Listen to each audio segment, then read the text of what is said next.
reka duhaguruke twese tumwakire duhagaze. Ni umuco mwiza kwakira umukozi w'Imana duhagaze.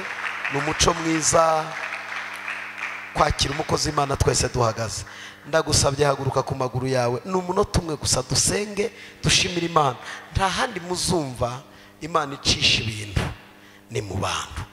Ubu afite message y'Imana yazanye. Ni ngombwa ngo twubahire Imana muri we, kuko nta urayibona n'amaguru. Rero twubashye amavuta yawe. Uri umuhanuzi, uri umuvuga butumwa, uri intumwa y'Imana, uri umumisiyoneri, we uri byose. Kandi rwose wumve ko aho hagaze uhagarariye Imana. Uvuge nk'umuntu uri kuvugira Imana udafite impungenge.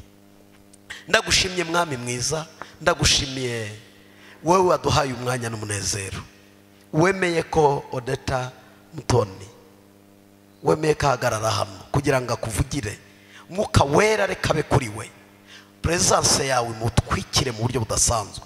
Ducyashye buri mwuka wose wamutera ushaka kumwiba, kuko ijambo washyize muri we ntiryibwe, ryuzure risohoza icyo washatse.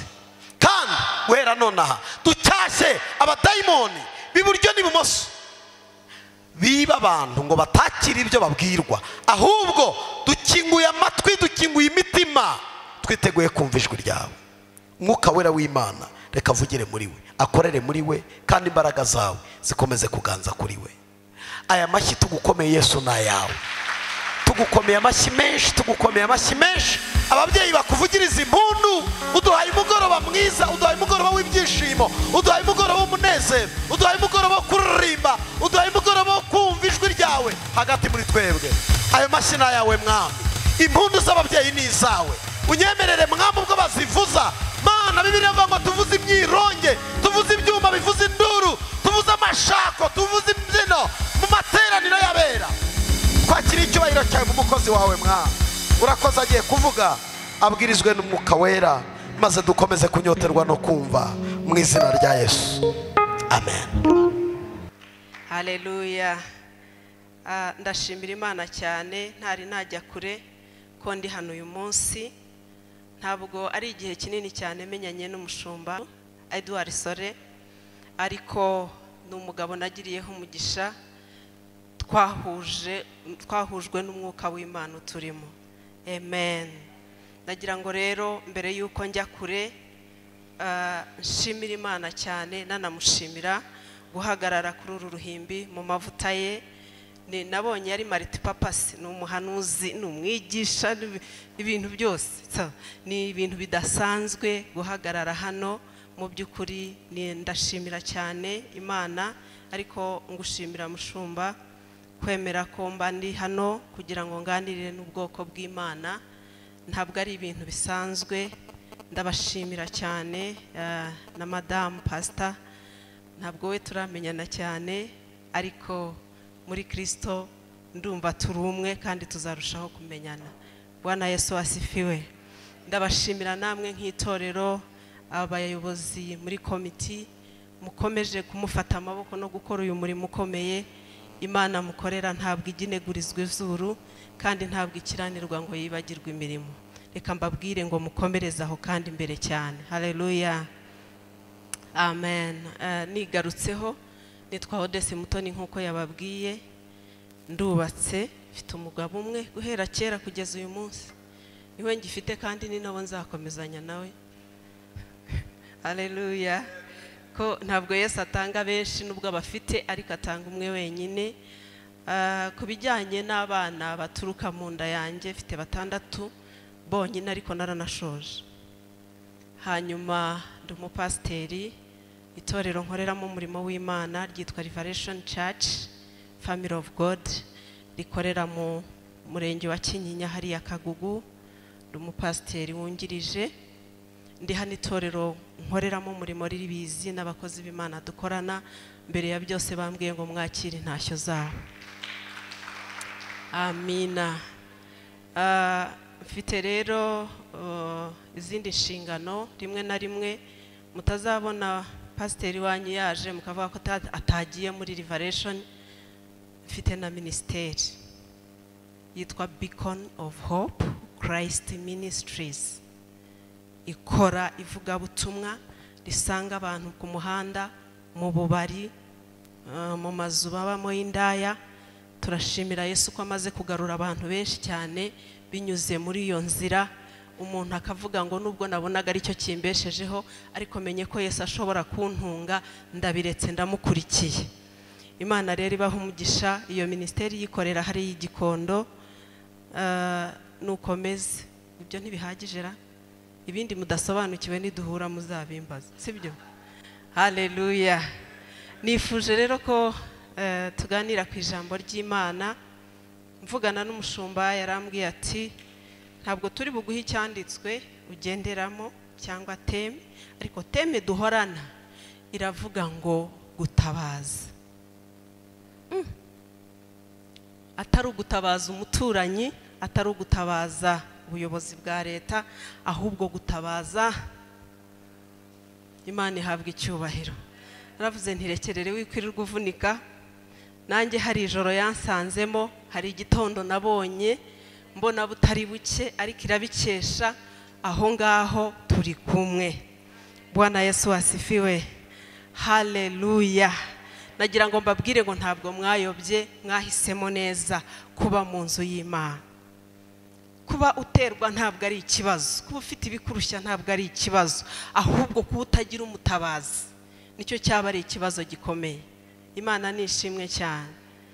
Ndimo nsenga Imana ku mugoroba w'ejo, nakomeje kubaza Imana, hanyuma bigeze mu rukerera rw'uyu munsi, ndi umugore ugira ibitotsi bikeya, naje gusanga gusinzira ari iby'abanebwe. Haleluya. Singira uwo nkomeretsa, sibyo? Bwana Yesu asifiwe. Erega muri abasirikare siko bimeze se? Abasirikare ba Kristo. Ntabwo rero umusirikare asinzira amasaha menshi. Niba wajyaga unabikunda agabanyaho kubw'icyubahiro cy'Imana no kubw'ubuzima bwawe. Imana nihimbazwe cyane.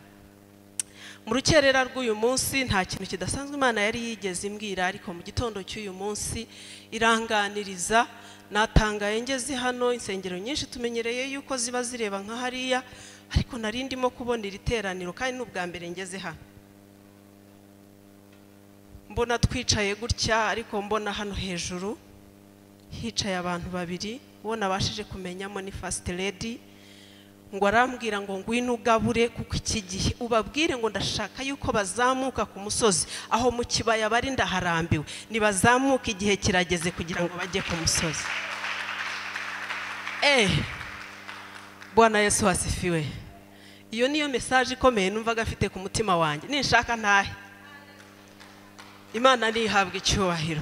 Imana yantumye kubabwira ngo ibyo bibaya musinziriyemo imyaka myinshi, ibyo bibaya muririyemo igihe kirekire, ibyo bibaya mwiganyiriyemo, igihe ni iki kugira ngo muzamuke ku musozi w'Imana. Haleluya. Yesu nahimbazwe cyane. Ngiye gusoma ibyanditswe bikeya tuganire. Ubusanzwe ndi umuntu ugira amagambo make mu kanwa kanjye, ntabwo nagize amahirwe yo kugira menshi. Rero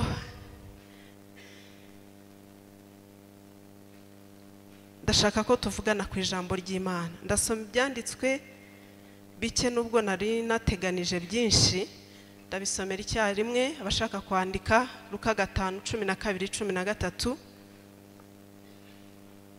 Ubutumwa bwiza bwa Luka ibice 5, umurongo wa 12 n'uwa 13. Dusome mu izina rya Yesu. Haravuga ngo bukeye ubwo Yesu yari ari mu mudugudu, haza umuntu wari urwaye ibibembe byinshi. Abonye Yesu yikubita hasi yubamye, aramwinginga ati, databuja, washaka wankiza? Yesu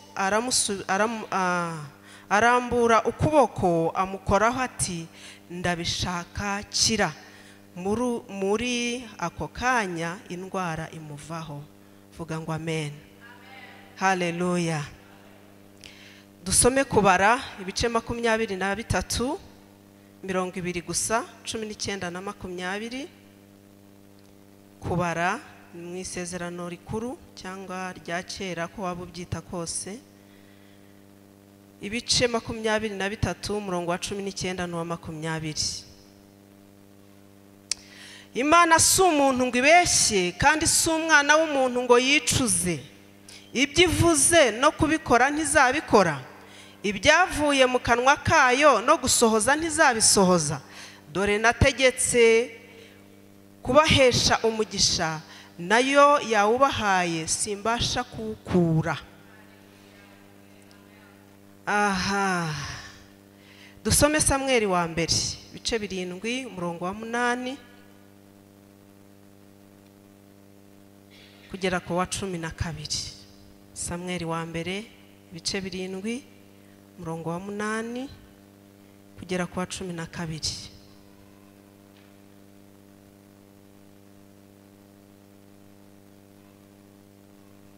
Abisirayeli babwira Samweli bati, ntuhweme kudutakambira Uwiteka Imana yacu kugira ngo idukize amaboko y'Abafilisitiya. Nuko Samweli yenda umwana w'intama ucyonka awutambira Uwiteka ho igitambo cyoswa kitagabanyije. Maze Samweli atakambira Abisirayeli ku Uwiteka. Uwiteka aramwumvira. Samweli agitamba igitambo cyoswa, Abafilisitiya bigira hafi kurwanya Abisirayeli. Uwo munsi Uwiteka ahindira ku Bafilisitiya guhinda gukomeye, arabatatanya banesherezwa imbere y'Abisirayeli. Abagabo b'Abisirayeli baherako baturumbuka imisipa, bagerekana Abafilisitiya, babica umugenda babageza i Betikari. Maze Samweli yenda ibuye arishinga hagati y'imisipa n'Isheni, arihimba izina Ebenezeri, ati Uwiteka yaratuzahuye kugeza n'ubu. Haleluya, Yesu nahimbazwe cyane. Hari umuntu wumva ari hano mu mugoroba wo kwimuka. Buriya rero ibintu by'umwuka ni nk'ibisazi. Umuntu aho yumva atekerereza, ikirere yumva arimo, uburyo yumva yahisemo, bimuhwanira n'umugisha we w'uwo munsi. Mwabyumvise? Haleluya. Kubera ko iby'ubu bugingo inshuro nyinshi bijya gusana na kwa kunda abana bakina gati. Hari uwigeze akina gati arabizi?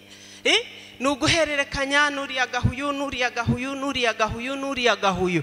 Iyo urangaye gatoya ubona game isa n'itsinzwe, ariko hasimbukwa ku nshuro yawe undi akagafata kandi ubuzima bugakomeza. Niyo mpamvu nuza mu nzu y'Imana ujye ukanguka cyane cyane cyane mwebwe prophetic church, itorero ry'ubuhanuzi. Kuko itorero ry'ubuhanuzi riba rigomba gukanguka bikomeye. Haleluya, Yesu nahimbazwe cyane. Ibyo ndimo kubabwira ntabwo ari byo nataruye ahandi, nibyo numva umwuka w'Imana avugana nanjye mpagaze imbere yanyu. Bwana Yesu asifiwe. Haleluya, Imana nishimwe cyane. Abantu bitwa Abafilisitiya dusomye hano muri iki gitabo cya Samweli bari barazengereje Abisirayeli guhera mu binyejana bya kera. Ntako batagize, bahinga bagasarura imyaka yabo, bakorora bakabanyaga, bakubaka bakabasenyera. Ikintu cyose bakoze ntikigira icyo kigeraho, ibinyejana bigaha ibindi. Bari baramenyereye ko babayeho mu buzima butsindwa, kandi batsindwa n'umwanzi wabo witwa Umufilisitiya. Igihe kimwe ngo bahindura ibyiyumviro, baravuga bati dusanzwe dutera Abafilisitiya bikaba ibibazo, ariko noneho reka duhindure inzira. Kuri iyi nshuro tubaze tujye kugisha Imana inama, ariko ntituyigishirize gusa kuko ubuntu burarutanwa, ahubwo dushaka umuhanuzi n'umutambyi Samweli, tumubwire ko ikibazo cyacu gikomeye, turaruhijwe n'Abafilisitiya.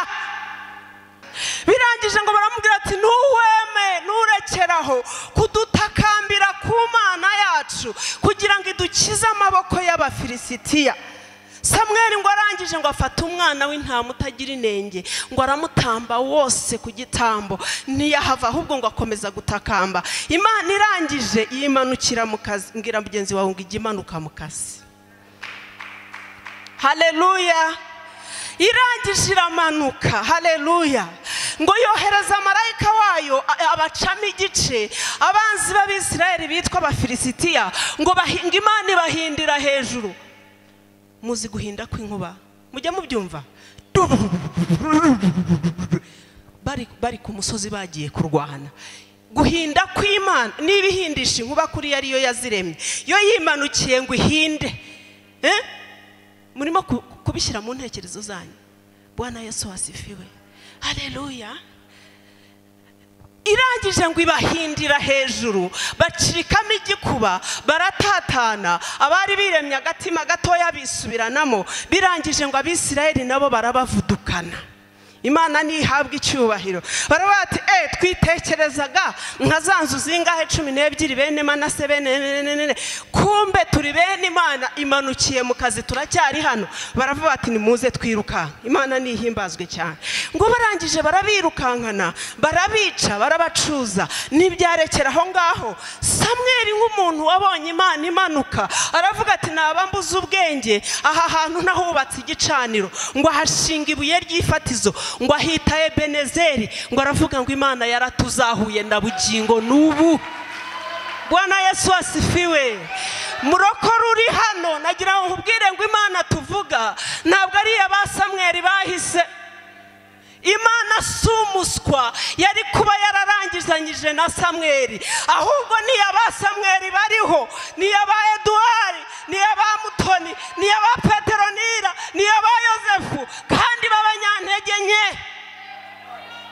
Haleluya. Imana ijya gutuma Samweli agashinga ibuye ry'ifatizo, ntabwo Abisirayeli aribo bari banesheje Abafilisitiya. Ni Imana yabahindiye hejuru. Iyo baza kuba bafite ubushobozi bwo kubanesha, ntabwo bari gutakambira ntuza Samweli ngo bamusabe ngo guma no kugicanira ibintu bimeze nabi. Bari babizi ko basanzwe bajya batsindwa. Bari babizi ko badafite amaboko yashobora Abafilisitiya. Ariko barangije baravuga ngo hoya twatsindiwe hano, ariko Imana yacu iba hejuru ku kanunga. Reka tujye kugisha Imana inama, reka twisunge Samweli umugaragu w'Imana. Nagira ngo nkubwire ngo uyu munsi waje hano kwisunga umugaragu w'Imana. Ntabwo yantumye ngo nze kumuvugira. Hari ibyo wambwiye pastor? Kwisunga umugaragu w'Imana. Buriya nugira ahantu ushaka kugera, jya wemera abandi. Abanyantege nke umunyantege nke wese ahava akagera mu rwego rwo gutinya ko intege nke ze zibe exposed, ntabwo yemera abandi. Ariko umuntu wemera abandi aba ari umunyembaraga, aba afite icyo afite akagira n'icyo atanga. Imana yacu nihabwa icyubahiro. Aba bantu bari ingabo ziri trained, bari abajenerali, bari barigeze barwana n'Abafilisitiya. Yemwe aho kuko bari n'ubwoko bw'Imana, bari barabigiyemo ari umuhamagaro wabo. Amazu y'Abisirayeli yose yabaga afite icyo ashinzwe gukora. Imana nihabwa icyubahiro. Ariko barangije baravuga bati oya, aho iyi kesi y'Abafilisitiya tugeze, dukwiriye kureba umugaragu w'Imana. Dukwiriye kuzamuka umusozi tugasanga Samweli yarangiza akatubwirira Imana yacu. Murumva ko yari Imana yabo. Bari babizi. Ntuhweme kudutakambira ku Mana yacu. Bwana Yesu asifiwe. Amina. Haleluya. Nagira ngo nkubwire ngo uyu mugoroba ni umugoroba wawe, kandi utari bugusange mu nzu yawe niyo yabigeretse 6, ariko wari bugusange ku musozi w'Imana waje kwisungana n'umukozi w'Imana. Bwana Yesu asifiwe. Yesu nahabwa icyubahiro. Birangije ngo Imana iravuga ngo hoya, aho bigeze ntabwo Umufilisitiya azongera kwibukwa. Haleluya. Nanze gukomeza hasi kuko amasaha arakuze, ariko ngo uhereye icyo gihe Samweli yarinze avaho, Abafilisitiya batongeye gutera urusaku. Hari umuntu ufite Umufilisitiya hano wamurembeje? Uramufite? uyu ni umugoroba wo kumusezeraho ukazamuka ku musozi w'Imana ugiye kubyina intsinzi. Haleluya, Yesu nahimbazwe cyane. Birangije ngo Samweli aravuga ati hoya, jewe amaso yanjye yabonye Imana imanuka, biriya ntabwo mbibona ko ari ugutsinda urugamba bisanzwe. Aha hantu ndahashinga ibuye, kandi mwibuke yuko iyo bajyaga kubaka ibicaniro babanzaga kubaka bakoresheje amabuye. Haleluya, Bwana Yesu asifiwe. Hey, Imana nishimwe cyane. Ngo arangiza hashinga ibuye, arangira avuga ngo aha hantu hahinduriwe izina, ntabwo hakitwa kwa kundi, ngo ahubwo ni Ebenezeri, bisobanuye ngo Imana yaratuzuye kandi iracyazura na bugingo n'ubu.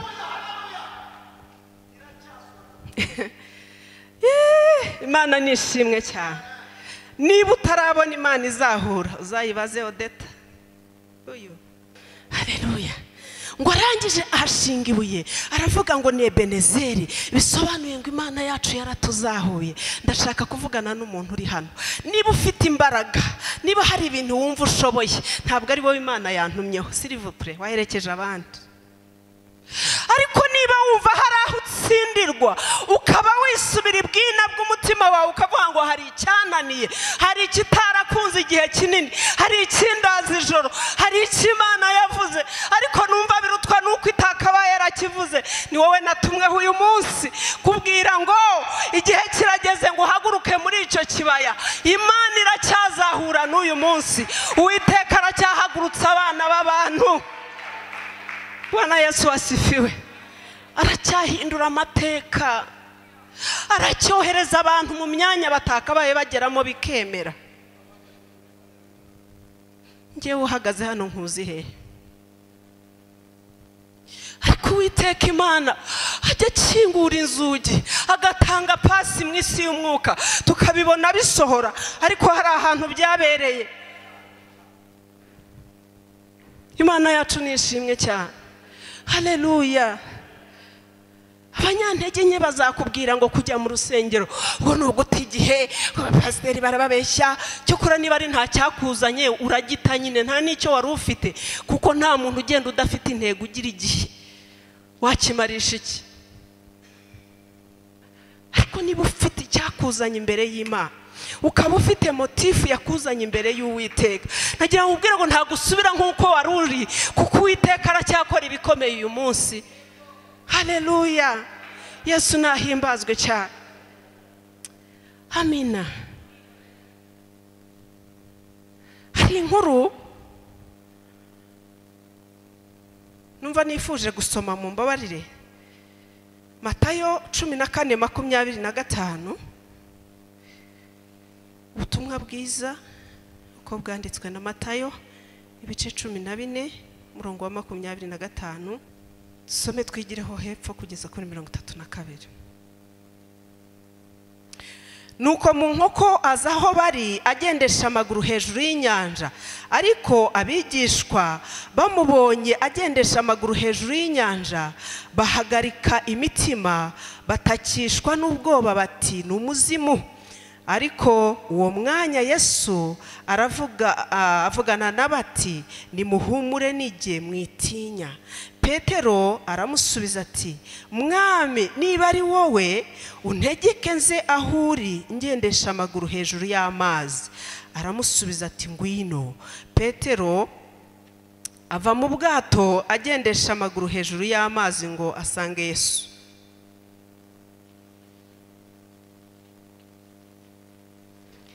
Mirongo 3. Ariko abonye umuraba ko ari mwinshi aratinya, atangira kurengerwa, arataka ati databuja nkiza. Uwo mwanya Yesu arambura ukuboko kwe, aramufata, aramubwira ati yewe ufite kwizera guke we, ni iki kiguteye gitumye ushidikanya?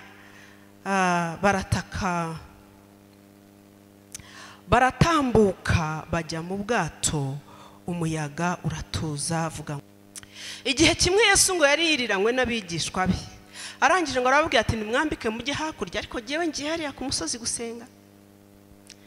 Baragenda, abenshi bari abarobyi, bari bafite experience mu mazi, nta kibazo bari bafitanye n'amazi n'ubwato. Ngo bigeze hagati umuraba bamwishe, batangira gushidikanya, ariko Yesu yari aho hafi. Haleluya, Bwana Yesu asifiwe. Ndashaka kukubwira ngo ikibazo ntabwo ari ukwihinduranya kw'amazi, ikibazo si ukubyinagira k'ubwato, ikibazo ni umuyaga n'umuraba.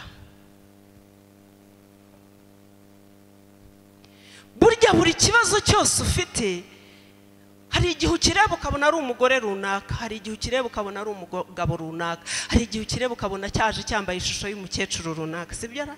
Ntimubizi? Bamwe ntimukina basuhuza, ariko bariya abantu ntabwo ari bo kibazo. Bariya abantu ni nk'ukureba amazi, ariko inyuma yabo hari logic iri behind ikubuza amahoro ya Satani, yitwa umuraba n'umuyaga. Bwana Yesu asifiwe. Yesu ngo aje abasanga, yari arimo abona umuraba, areba n'umuyaga ukuntu bamereye nabi kugira ngo barohame. Arangije ngo akajya agendera hafi yabo, acunga umutekano batabizi yuko ahari. Haleluya, Imana nishimwe cyane. Noneho ngo barangije barimo kwiheba, batangiye gusakuza, ngo babona umuntu ugendesha amaguru hejuru y'amazi. Uriya rero Yesu ntuzamumenyere. Hari igihe umuhamagarira mu nzu wari umenyereye ko ahakwitabira ntiyitabe kandi yakumvise. Hakaba igihe ujya ku musozi ukavuza induru agaceceka, ukagira ngo yarimutse, ariko agira style nyinshi akoreramo. Ibyo ntibikajye bigutera ikibazo. Kuba atakwitabiye ahasanzwe akwitabira ntibivuze ko atakumvise. Bwana Yesu asifiwe. Haleluya. Birangije ngo bakomeza gusakuza batera hejuru cyane, nkaho yakabaye wenda babwira ati yewe ndi hano ku musozi mwansize, nimuhagarara aho ngaho nze. Ahubwo ngo atera intambwe hejuru y'amazi. Haleluya. Kandi bitangaza bari baramenyereye akora, byari uguhumura impumyi, byari uguhagurutsa abamugaye, byari ukwirukana abadayimoni, ariko ibyo kugenda hejuru y'amazi ntago bari babizi. Yesu nahimbazwe cyane. Haleluya. Mbwirira umuntu kwegereye mukoreho gutya, umubwire ngo Imana iracyafite byinshi utaramenya kandi izakugirira neza. Haleluya, Imana nishimwe cyane. Birangije ngo atangira kugendesha amaguru hejuru y'inyanja. Baravuga baturiya ni umuzimu, umuzimu uratwishe, turaturembeje, utumereye nabi. Ngo arangije arababwira ati nimuhumure, ntago nshaka ko muhangayikishwa n'ibintu byinshi. None se umuraba uraje, hanyuma mugire n'ubwoba bw'umuzimu kandi ndi umutabazi. Yesu nahimbazwe cyane. Ngo birangije Petero kubera ko yarazi imbaraga n'ubushobozi bwa Yesu, kuba atari yakabonye icyakoza ako kanya ntago byari ikibazo. Ngo arangije arambwira ati databuja, niba ari wowe mpamagara nze nanjye ngendesha amaguru hehe. Umva nkubwira ikintu gikomeye. Mbere yuko Yesu ahamagara Petero, ni initiative yavuye mu mutima wa Petero kugendesha amaguru hejuru y'amazi.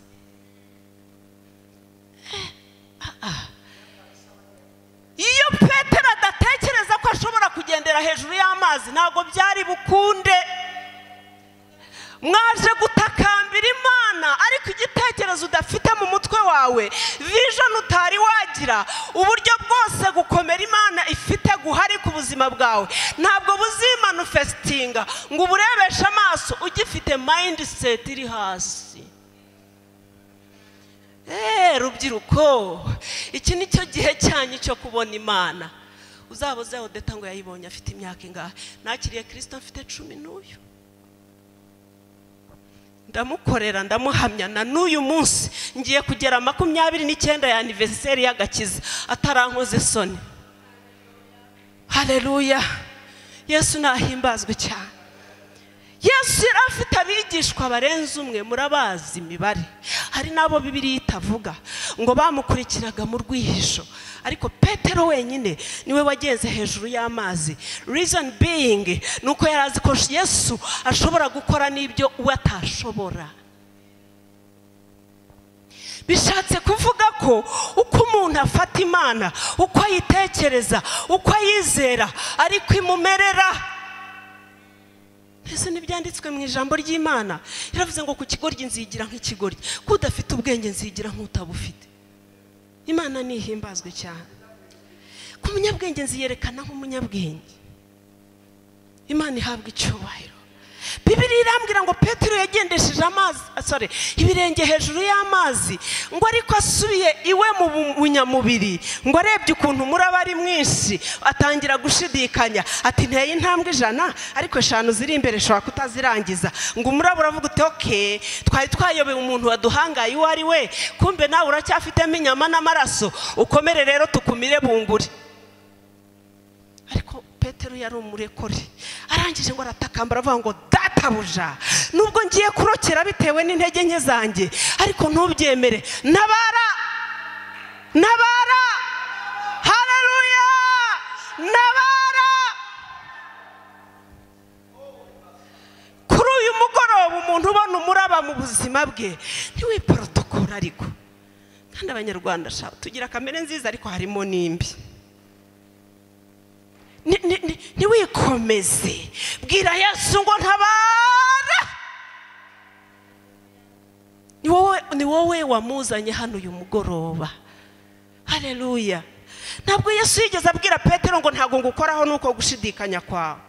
Ntabwo yamubwiye ngo kuki utatekereje ko nari nagukomeje, ahubwo ngo yaraje amufata ukuboko aramuzahura, ngo araje amubwira ati ariko wa muntu ufite kwizera gukewe, ushidikanyije utubundi, ariko ntacyo ngwino. Ngo aramukomezanya bagera mu bwato kandi bambuka hakurya. Ndakubwiye ngo kizarangira. Ibintu byose munsi y'ijuru bigira expire date. Niba ari amarira, niba ari agahinda, niba ari ubukene, niba ari amateka, don't worry. Isunge Yesu Kristo w'i Nazareti, mwiringiza umutima wawe, ntubu umunebwe. Erega ajya yohereza marayika we kudutabara agasanga tudahari. Nabyo ni ikibazo.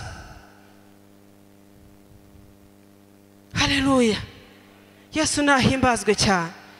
Ikibazo ntabwo ari ugucubira kwa Petero. Ikibazo suko yatangiye akagira hananirirwa. Ikibazo nuko yaba atarahanze Yesu amaso. Haleluya. Ariko kuko ibyiringiro bye byari kuri Kristo, naho yacubiriye yaramubwiye ngo databuja ntabara. Arangije ngo aramutabara, arangije ngo yinjira mu bwato, umuraba uraceceka, umuyaga uraceceka, birangije ngo barambuka bafata hakurya. Haleluya. Imana nishimwe cyane. Ese mutekereza ko Kristo wanesheje urupfu ntirumuherane na cya gitare bari bashyizeho, na bwa bushishi bari bahomejeje, n'aba basirikare bari bamurindishije, atabasha gukingurira gereza yawe kweri? Erega turazifite tujya tuzigendana. Dawidi yarasenze aravuga ngo Mana untabare, umpindurire ibihe, ngo ndambiwe kurara ndira amarira atose umusego wanjye. Ibaza umwami disi.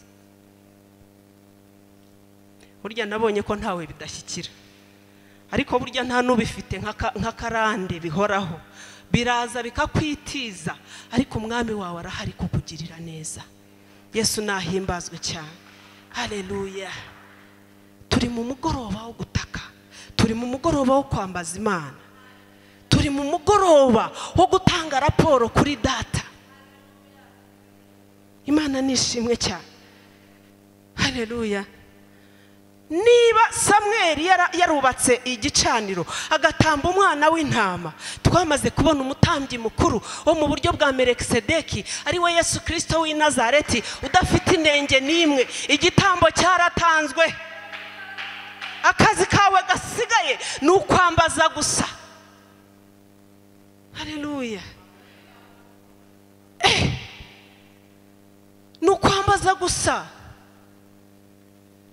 Imana yacu nishimwe cyane.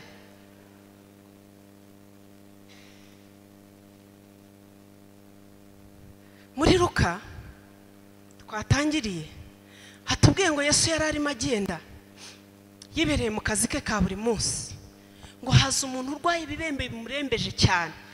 Bibiliya zisobanura ziravuga ngo ibibembe byari byaramurenze bigiye kumwica nta n'abantu bakimwegera, ariko yumvise inkuru ya Yesu ukora ibitangaza aravuga ati aharaho nanjye yangirira imbabazi. Mu by'ukuri yapfuye kuza ariko atizeye ko Yesu yanamukoraho.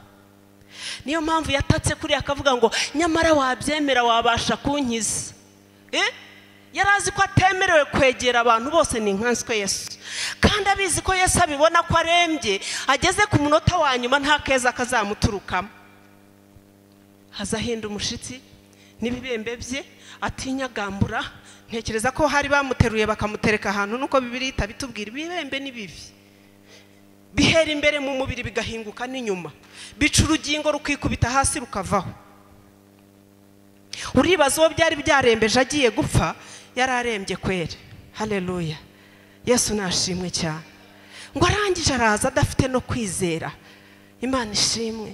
Icyo gihe iyo umuntu yarwaraga ibibembe bamusohoraga bakamuta hanze y'umurwa.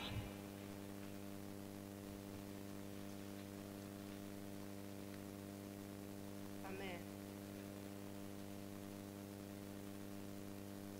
Bamutaga hanze y'umurwa kuko cyabaga ari ikizira, amategeko yanditswe ko atagomba kubaho abantu bari. Imana nihimbazwe cyane. Ndetse aza adafite kwizera abwira Yesu ngo ubyemeye, ubishatse wabasha kunkiza. Yesu ntabwo yamubwiye ngo banza wihane ibyaha byawe byaguteye kurwara ibibembe. No. Haleluya. Jya nkunda ijambo rivuga ngo yazanywe n'abarwayi. Yaje gushaka imwe asize 99. Ntabwo ajya bari imibare y'inyungu ze, ahubwo abari yacu mu bugingo buhoraho. Bwana Yesu asifiwe. Haleluya. Ngo Yesu arangije arambwira turabizi ndabishaka ahubwo kira. Imana yacu nihabwa icyubahiro. Ndashaka kukubwira ko uyu muntu yari yarajugunywe hanze y'umurwa. Nta muntu wari ukimukeneye, nta keza bari bakimubonamo. Niba hari system runaka yakujugunye bitewe n'amateka yawe, ahari ntiwize, ahari nta gusobanutse, ahari ntacyo ufite, ahari ntacyo umaze, ahari ABCD. Niba hari system runaka wirebamo ukabona udafitinga, ndakubwira ko ari wowe mukandida wo kugirirwa neza na Kristo kuri uyu mugoroba. Ababyumvise Imana ibaha umugisha. Ntabwo Yesu yakijije abakoresha b'ikoro cyangwa abafarisayo muri uriya mudugudu. Ntabwo yarazanywe n'abantu b'abanyamategeko bari bambaye amakanzu arimo amabara n'inyenyeri n'imitako. No, ahubwo yanyuze aho ngaho kugira ngo abashe guha ibyiringiro wari ubuze ibyiringiro. Imana yacu nishimwe cyane. Haleluya. Haleluya. Nagira ngo ubwire ngo uyu mugoroba ni umugoroba wawe. Niba wiringira Uwiteka, Imana ihindura ibihe. Yesu nahimbazwe cyane. Amina. Ngo arangije ambwira ngo ndabishaka, ngo arangije amukoraho umubembe. Ibisebe bitonyoka n'ingingo zavuyeho kumukoraho. Yesu nahabwa icyubahiro. Gira ngo nkubwire ngo icyo abantu banena nicyo kinezeza Yesu, nicyo ari busanga akaguhobera akavuga ngo icyo ndagitwaye, izina ryanjye rihabwa icyubahiro. Yesu nahimbazwe cyane. Amina. Tugiye gusenga, ariko ndashaka ngo usenge Imana uzi wamaze gushyira mu mutima wawe, uri butahane mu mibereho yawe yose, ikakubera Imana y'ibihe n'iminsi. Imana iherutse kuwunganiriza. Yesu ababazwa n'abakristo bamuzi ko aba mu rusengero gusa. Ukota umuriro w'abandi nk'uko ugasusuruka bahimbaza, ntubike ijambo ry'Imana mu mutima wawe, ahubwo wasohoka hariya bigahwaniramo ukagenda ukibera wa muntu nyine. No. Yesu ni uwawe mu bitotsi, mu kazi, muri bisi, mu ndege, muri ki, ahantu hose ukwiriye kubana nawe nk'umucunguzi wawe kandi nk'umukiza wawe. Kandi nukuri arakiza. Jyewe aherutse kunzura. nabihanuriwe n'abahanuzi benshi nanjye nabibonye abaganga bateyeho kashi ko bidashoboka mu Rwanda nibura wenda mu Bufaransa ariho hari imashini yagerageza kugira ikikora ku buzima bwanjye urupfu rushaka kuyitanga nari mfite transfer ya 2 za mu gitondo ruza saa 6 z'ijoro Imana nihabwa icyubahiro bene data reka mbabwize ukuri iyo twibereye iwacu mu mubiri tuba dufite information zinkeya z'ubwami bw'Imana kandi reka nkubwire ngo waturutse ku Mana wabyanga wabyemera mu mubiri urahacumbitse ariko wowe nyirizina uri uw'Imana Hello mwabyumvise wowe nyirizina uri uw'Imana aha ni mwicumba utuye kugira ngo Imana yiyerekanire muri wowe kuko yo ni umwuka nizazaga ihagarare n'umwuka gusa ikeneye poto ikeneye adresse ikeneye aho ikorera Yesu nahimbazwe cyane umukozi w'Imana wambanjirije yavuze ngo ntago barwanyije Yesu ngo barwanyije inyenyeri nanjye message ngo ufite uyu munsi ndimo kukubwira ngo Satani ntabwo arwanya igihagararo cyawe ntabwo arwanya kuri umwega cyangwa uri umucyaba ntabwo arwanya kuri umusindi cyangwa uri umuseta ararwanya umwitera Imana yakwambitse uzagirira umumaro ibinyeja azwe cyane haleluya ndimo kubabwira ukuntu Yesu yangaruriye ubuzima hashize igihe abahanuzi babimpanurira yemwe aho numwe mu bashumba bacu mu ntara yampamagara nabonye yerekwa rimeze gutya na gutya na gutya kandi nabonye nta kiri koma imbere nanjye nararibonye ariko nta kibazo Haleluya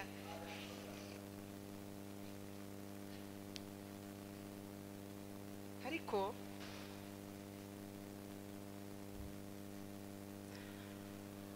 Imana yari yarambwiye ko nasabwe kandi nkeneye gutamba igitambo gikuraho ibitambo byatambwe n'isi y'umwijima ejo bazazi bagukubita isomo bakubwire ngo ni ubuntu gusa ngo Yesu byose yarabirangije utakufa n'ubuntu ibyo yakoze ntacyo twari bubikoreho ariko na n'uyu munsi aracyakorera mu bantu kugira ngo izina rye rihabwe icyubahiro Yesu nahimbazwe cyane Imana irangije irambwira ngo rero ugiye gusenga iminsi runaka ntari buvugire kuri mikoro kandi disi nari ntwite ifite inda ariko si uyu ni umwuka w'Imana cyangwa navangiwe how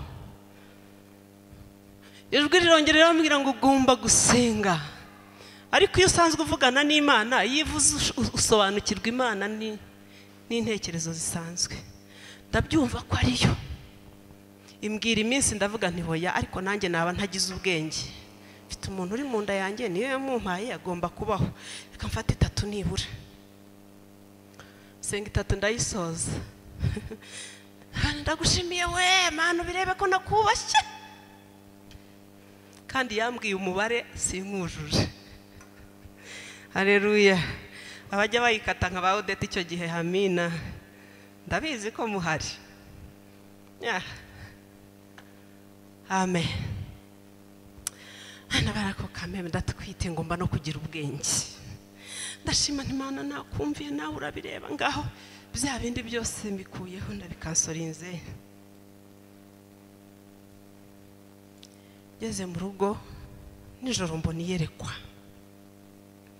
ndota umwami yansuye ukomeye cyane ushagawe ndeba umucyo mwinshi ku maso hese nahabonaga noneho ngo umuntu arambwira ngo igihe kirageze ngaho byanigaba urushyira umwami nsanga nataze agashitaka kamwe k'inyama ndagatetebana ndakajyana arakareba arambwira ngo icyo gitambo nakigaye subira nayo imari zanjye nkangukiraho ariko nkangukana agahinda kenshi kuko sinigeze numva icyo umwami yaraje kumbwira n'icyatumye ngenderera, ahubwo yarambwiye ngo icyo gitambo nakigaye mpita mva mu nzozi. Ndavuga nti bya bintu birakomeye. Muri make ntabatindiye, ndashaka ko dusenga. Byabaye ngombwa nsubiyemo kandi byaye ibihe birangiye, Imana ivugana nanjye irambwira ngo urupfu rwari ruje mu buzima bwawe rukuweho.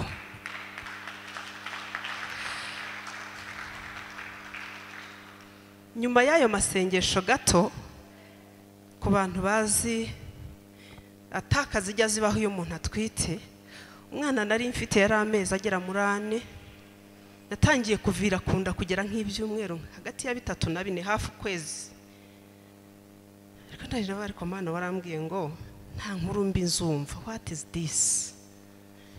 Imana irambwira ngo rero icyo cyari ikimenyetso nagira ngo nkwereke ko ibyo navuganye nawe iyo utanyumvira byari buzasohore, ariko uzabyara umwana muzima nawe uzabaho. Ndashima. Nihuse koko umwana naramubyaye ari muzima.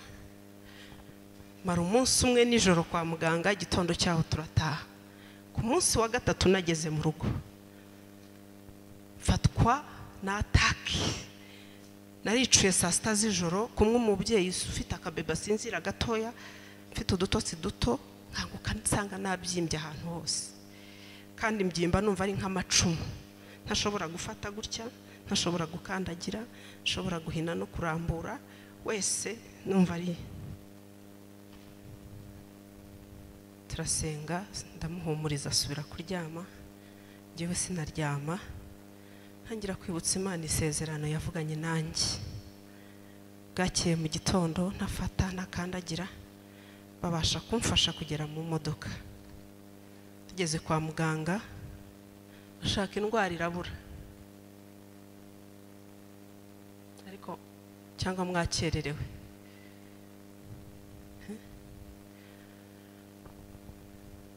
Muganga agerageza gushakisha, nari narabyaye bankoreye cesarienne ngo arebe ko wenda ikibazo cyaba gifatanye isano nasize abankoreye, asanga nta kibazo na gito kirimo. Arongera barahafatanya, ati ni hazima. Noneho niba ntacyo ndwaye reka ntahe, amuduti tw'udupainkiller, niba wumva utameze neza ugaruke. Twagiye kugera mu rugo biri wasi. Mu by'ukuri twahamaze amasaha make yo gufata uruhinja tugaruka kwa muganga. Uwo munsi wonyine nyirizina umuti wose banteraga narushagaho kubyimba. Bwagiye kugera mu rukerera bw'umunsi ukurikiye, ibintu bimeze nabi. Muganga yananiwe kuva mu kazi, yicaza umutwari wanjye aramubwira ati rero ndagerageza no gukonsultinga abandi bantu dukora akazi kamwe, bakambwira ko indwara batayizi, ariko hari umuntu umwe ukorera Faisal batugiriye inama ko aramutse agiye France bamufasha byihutirwa mu rwego rwo gusevinga ubuzima bwe. Twabafasha ubona ibyangombwa biri byihuta kuko iyi case iri emergency. Araza arabimbwira ati ngo nta kindi gisubizo keretse kwihuta cyane tukajya mu Bufaransa. Ariko nashoboraga kumva ariko ntabasha kuvuga. Wibaza iyo ndwara yihuse gutyo amanywa nijoro. Haleluya. Muri make ntabarambiye, nahise nibuka icyo Imana yavuganye nanjye. Ndavuga nti rero Satani Yesu amaze gusenga iminsi 40 n'amajoro 40, ngo umwuka w'Imana yamujyanye mu butayu. Satani araza aramubwira ati ubu rero ugiye kumfukamira, kandi mu by'ukuri yadasenga 40 ntiyari bumupfukamire, ariko yari manifestinze. Buriya abadayimoni bagira imyuka ishinzwe maneko yo guperereza ubuzima bw'umuntu n'icyo azaba cyo. Satani yarabibonaga akabona ko ministeri ya Yesu igiye gutangira kandi narebera igatangira ntacyo azaba gifasha. Amina.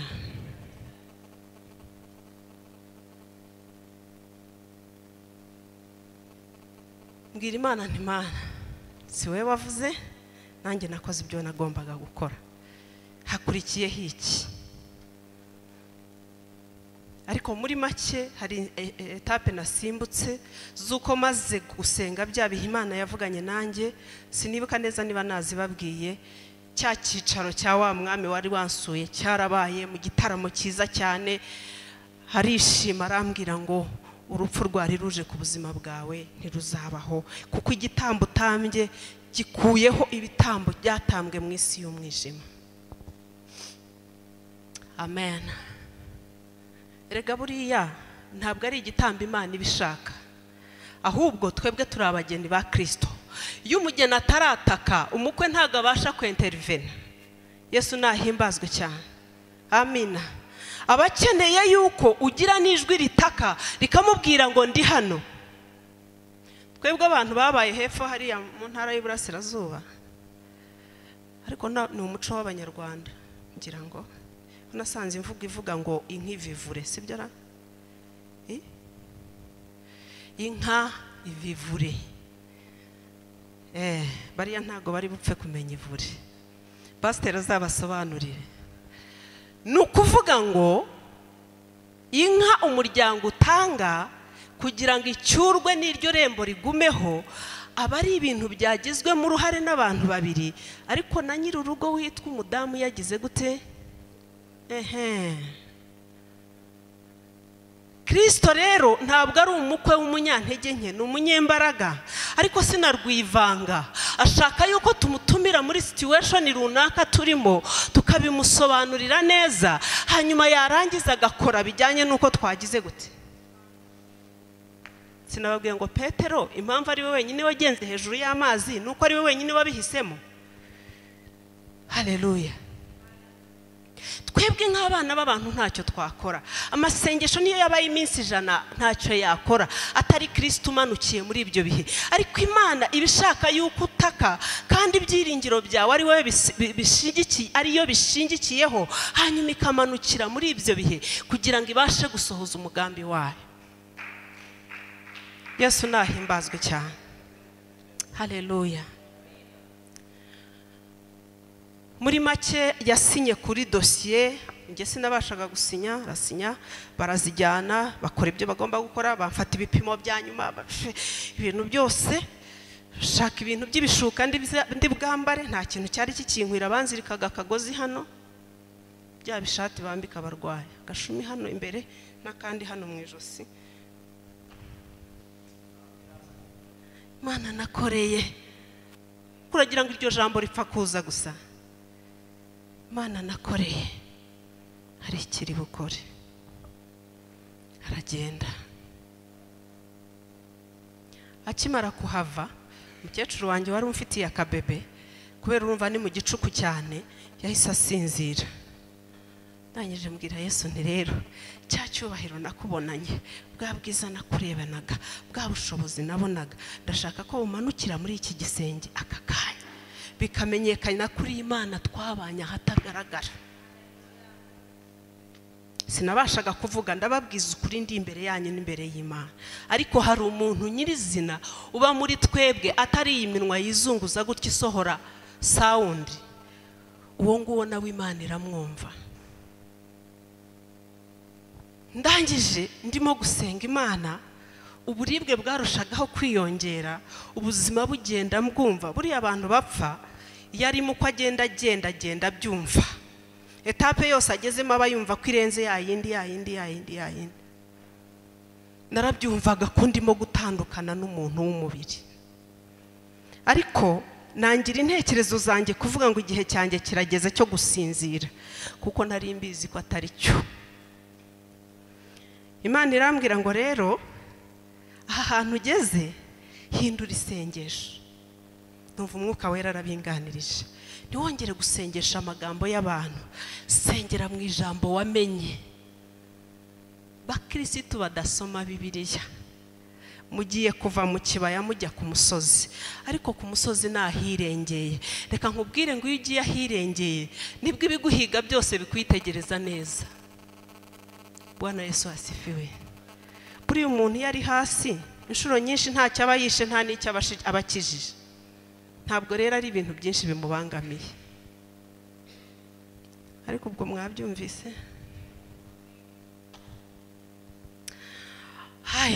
Haleluya. Noneho nangira gusengera mu byanditswe mbivuga mu mutima, atangira ibyo nibuka byose ndabivuga. Ntabwo nzapfa nzarama, uba mu rwihisho rwisumba byose. Zaburi ya 91 ndavuga, ndimo mvuga mbona ngeze ahantu mu kibaya kigari kirambuye cyane ariko kitarimo ibyatsi.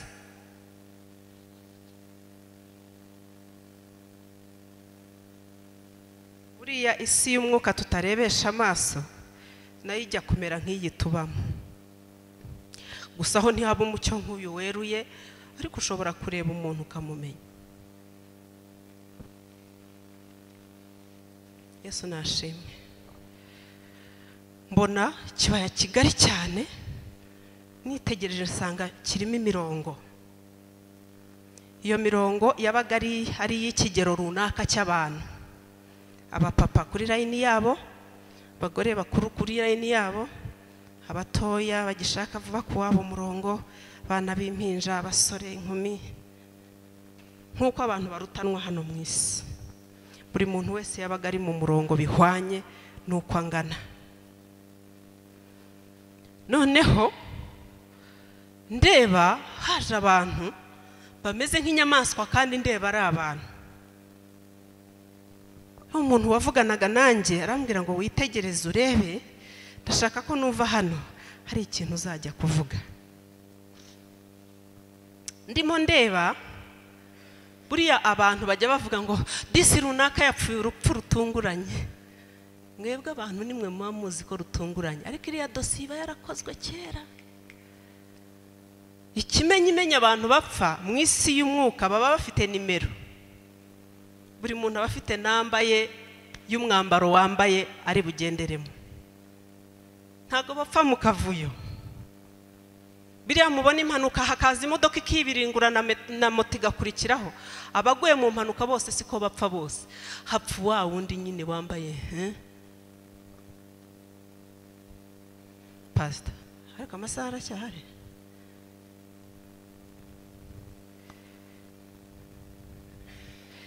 Ngira ngo ubuhamya tuburekere hano. Yesu nahimbazwe cyane. Ndumva impamvu ushaka gusubika ubuhamya, Imana ningirira neza nkagaruka hano, nzaheraho nasubikiye, kuko sinkunda kwica gahunda. Gusa nagira ngo mbabwire ngo iyi Imana ntabwo ari iy'Aburahamu batakiriho, ntabwo ari iy'aba Petero batakibukwa, ni yawe nanjye turiho uyu munsi kugira ngo izina ryayo rihabwe icyubahiro. Bwana Yesu asifiwe. Haleluya. Yaranzuye birebesha amaso, n'ingaruka mfite umwanya zabibabwira neza. Amen. Ariko kubw'igihe munyemerere, sinshaka gusigarana na pasiteri na mama pasiteri twenyine mu rusengero. Reka nsoreze hano mbabwire ngo iki ni igihe cyo kuzamuka ukava mu kibaya cyo kwiganyira, cy'agahinda, cy'ibidahagije, cy'amarira, cy'amateka, cy'ubuzima ubayemo, ukajya ku musozi w'Uwiteka, aho amahanga kubona, aho icyubahiro cy'Imana kigaragarira, aho uzaramburira ibendera ryo kunesha, aho umutima wawe uzuzurira amashimwe. Imana ibahe umugisha. Ndashoje, reka nsabe pasiteri aze, nibikunda dusenge, n'ibigihe cyashize dusengere. Imana ya Isirayeli ibahe umugisha. Tamasi menshi.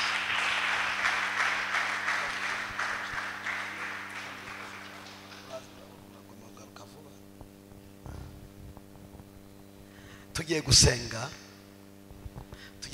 Imana. reka mbabwire Imana ni Imana ikiza. Nta ndwara itakiza, nta kindi icyo ari cyo cyose itakiza. Noneho uyu mwanya tugiye gusenga, tugiye gufata iminota 5 yo gusenga. Ntabwo twabura gusenga. Mu bintu avuze byose hari cyo gusengera. Amen. Ejo bundi turi kumwe wari mumbwira uburyo Imana yagutabayemo ugakira. Umbwira uburyo Imana yakuzuriye umwana ufite impamvu zo kuvuga Imana. Erega abenshi hari igihe tuvuga ngo twabuze imbaraga zo gusenga, ariko ni ubuhamya butoya Imana yagukorera amasengesho akavumbuka muri wowe. Muhaguruke ku maguru yanyu tugiye gusengana.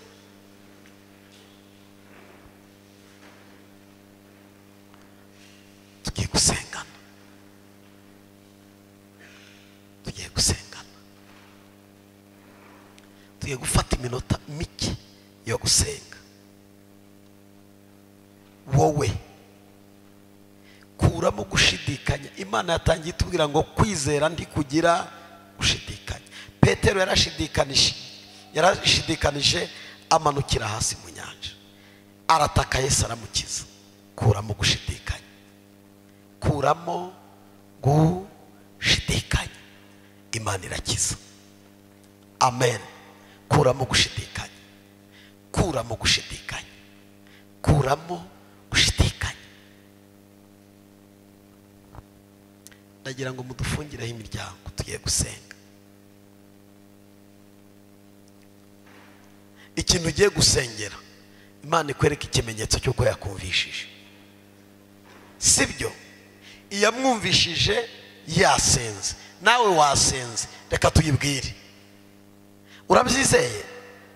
Mana turi imbere yawe. Nta yindi Mana ihwanye nawe. Genda va muri uwo mwanya, zenguruka, wazenguruka urusengero, wazenguruka inguni, wazenguruka ushaka, wowe ibirenge byawe usenge, ubwire Imana, uyibwire, wongere uyibwire, wongere uyibwire, wongere uyibwire, wongere uyibwire, wongere uyihendahende, wongere uyibwire. Petero yaratatsa, Yesu aramwumva amufata ukuboko. Bibiliya iratubwira muri Yeremiya igice cya 33 n'umurongo wa 2 hari ijambo rivuga ngo ntabaza ndagutabara. Tabaza Imana, tabaza, yibwire nonaha, yibwire muri iyi minota, yibwire ngo Mana niwe nizeye, niwe mpanza amaso muri iki gihe ndimo, muri iyi minsi mpagazemo, muri ibi bihe bingoye, muri ibi bihe njamo, niwe mpanza amaso. Nyemerera, tabaza uratabarwa. Ibwire Imana irumva, Imana irasubiza. Ni Imana yawe. Ni Imana ibasha kuguha imbaraga.